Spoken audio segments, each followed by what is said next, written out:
I was bringing home a new puppy, here are the things I would prioritize as a certified dog trainer. Hi, I'm Em. I'm a certified dog trainer, and I post a bunch of free training tips and tutorials here on my page. Now, bringing home a new puppy can be really exciting, but it can also be a time of a lot of overwhelm. I always say puppies are adorable chaos, so having as much information and knowledge ahead of time to set you up for success is going to really be helpful. Now, when bringing home a puppy, this is a really big adjustment for them. They've just left the only world they've ever known. They left their mom and their litter mates, and they're suddenly kidnapped and in this new place where they don't know anyone and anything, and it's just all very new. So the first thing I always prioritize is just letting them rest and adjust at their own pace. And speaking of rest, puppies should be getting 18 to 20 hours of sleep a day, so I would also prioritize making sure they're getting enough naps in. Now, when it comes to training, I personally don't think it is as important to start off with working on obedience skills. Honestly, I think it is so much more important to just get our dogs comfortable, to build our relationship,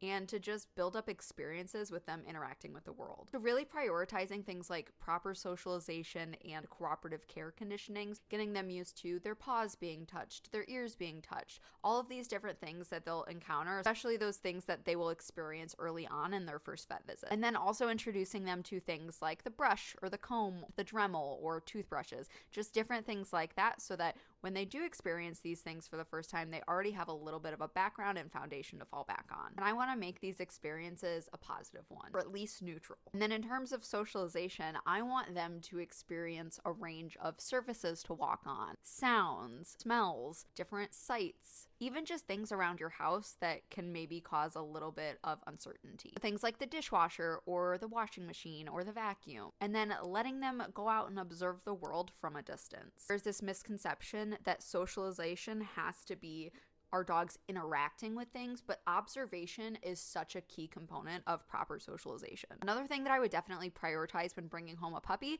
is puppy-proofing my home. Such a big component of setting our puppies up for success is managing their environment. So utilizing things like an exercise pen and a kennel, baby gates, a leash, all of these things to give our dogs the proper structure that they need to be set up for success. So often I see puppy parents giving their puppies just way too much freedom too soon, and that's when our puppies do things like have accidents that we find later, chew on furniture, and get into things that they shouldn't. So if we can be proactive in preventing those behaviors from happening in the first place, then we are already setting ourselves up for success. But honestly, I think it's more important than anything to make sure that our puppies are just well adjusted, we're making sure to get that socialization in, and making sure that they're getting enough rest and that we can help them grow into confident adult dogs. If this video was helpful, make sure to give us a follow, because we post new dog training tips and tutorials every single day. And put any other puppy training questions in the comments below.